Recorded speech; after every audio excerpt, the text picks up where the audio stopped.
और चप्पल। बीरबल बहुत नेक दिल इंसान थे। वह सदैव दान करते रहते थे और इतना ही नहीं, बादशाह से मिलने वाले इनाम को भी ज्यादातर गरीबों और दीन दुखियों में बांट देते थे। परंतु इसके बावजूद भी उनके पास धन की कोई कमी न थी। दान देने के साथ साथ बीरबल इस बात से भी चौकन्ने रहते थे कि कपटी व्यक्ति उन्हें अपनी दीनता दिखाकर ठग न ले। ऐसे ही अकबर बादशाह ने दरबारियों के साथ मिलकर एक योजना बनाई कि देखें कि सच्चे दीन दुखियों की पहचान बीरबल को हो पाती है या नहीं। बादशाह ने अपने एक सैनिक को वेश बदलवाकर दीनहीन अवस्था में बीरबल के पास भेजा कि अगर वह आर्थिक सहायता के रूप में बीरबल से कुछ ले आएगा तो अकबर की ओर से उसे इनाम मिलेगा। एक दिन जब बीरबल पूजा पाठ करके मंदिर से आ रहे थे तो भेष बदले हुए सैनिक ने बीरबल के सामने आकर कहा, हुजूर दीवान, मैं और मेरे 8 छोटे बच्चे हैं जो 8 दिनों से भूखे हैं। भगवान का कहना है कि भूखों को खाना खिलाना बहुत पुण्य का कार्य है। मुझे आशा है कि आप मुझे कुछ दान देकर अवश्य ही पुण्य कमाएंगे। बीरबल ने उस आदमी को सिर से पांव तक देखा और एक क्षण में ही पहचान लिया कि वह ऐसा नहीं है जैसा वह दिखावा कर रहा है। बीरबल मन ही मन मुस्कराए और बिना कुछ बोले ही उस रास्ते पर चल पड़े जहां से होकर एक नदी पार करनी पड़ती थी। वह व्यक्ति भी बीरबल के पीछे पीछे चलता रहा। बीरबल ने नदी पार करने के लिए जूती उतारकर हाथ में ले ली। उस व्यक्ति ने भी अपने पैर की फटी पुरानी जूती हाथ में लेने का प्रयास किया। बीरबल नदी पार कर कंकरीले मार्ग आते ही 2-4 कदम चलने के बाद ही जूती पहन लेता। बीरबल यह बात भी गौर कर चुके थे कि नदी पार करते समय उसका पैर धुलने के कारण वह व्यक्ति और भी साफ सुथरा, चिकना, मुलायम गोरी चमड़ी का दिखने लगा था, इसलिए वह मुलायम पैरों से कंकरीले मार्ग पर नहीं चल सकता था। दीवान जी, दीन तहीन की पुकार आपने सुनी नहीं? पीछे आ रहे व्यक्ति ने कहा। बीरबल बोले, जो मुझे पापी बनाए मैं उसकी पुकार कैसे सुन सकता हूँ? क्या कहा? क्या आप मेरी सहायता करके पापी बन जाएगी?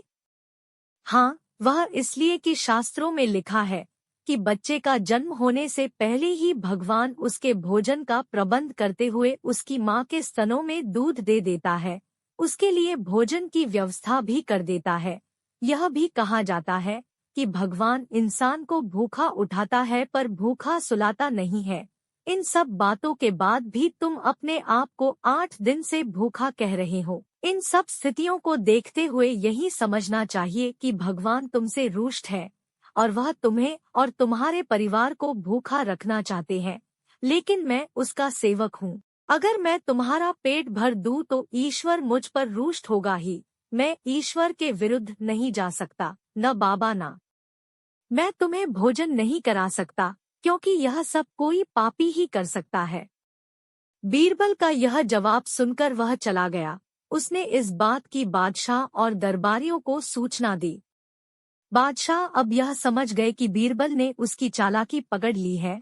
अगले दिन बादशाह ने बीरबल से पूछा, बीरबल, तुम्हारे धर्म कर्म की बड़ी चर्चा है पर तुमने कल एक भूखे को निराश ही लौटा दिया, क्यों? आलमपना, मैंने किसी भूखे को नहीं बल्कि एक ढोंगी को लौटा दिया था और मैं यह बात भी जान गया हूँ कि वह ढोंगी आपके कहने पर मुझे बेवकूफ बनाने आया था। अकबर ने कहा, बीरबल, तुमने कैसे जाना कि यह वाकई भूखा न होकर ढोंगी है? उसके पैरों और पैरों की चप्पल देखकर यह सच है कि उसने अच्छा भेष बनाया था, मगर उसके पैरों की चप्पल कीमती थी। बीरबल ने आगे कहा, माना कि चप्पल उसे भीख में मिल सकती थी पर उसके कोमल मुलायम पैर तो भीख में नहीं मिले थे, इसलिए कंकड़ की गड़न सहन न कर सके। इतना कहकर बीरबल ने बताया कि किस प्रकार उसने उस मनुष्य की परीक्षा लेकर जान लिया कि उसे नंगे पैर चलने की भी आदत नहीं। वह दरिद्र नहीं बल्कि किसी अच्छे कुल का खाता कमाता पुरुष है। बादशाह बोले, क्यों न हो, वह मेरा खास सैनिक है। फिर बहुत प्रसन्न होकर बोले, सचमुच बीरबल, माबदौलत तुमसे बहुत खुश हुए। तुम्हें धोखा देना आसान काम नहीं है। बादशाह के साथ साजिश में शामिल हुए सभी दरबारियों के चेहरे बुझ गए।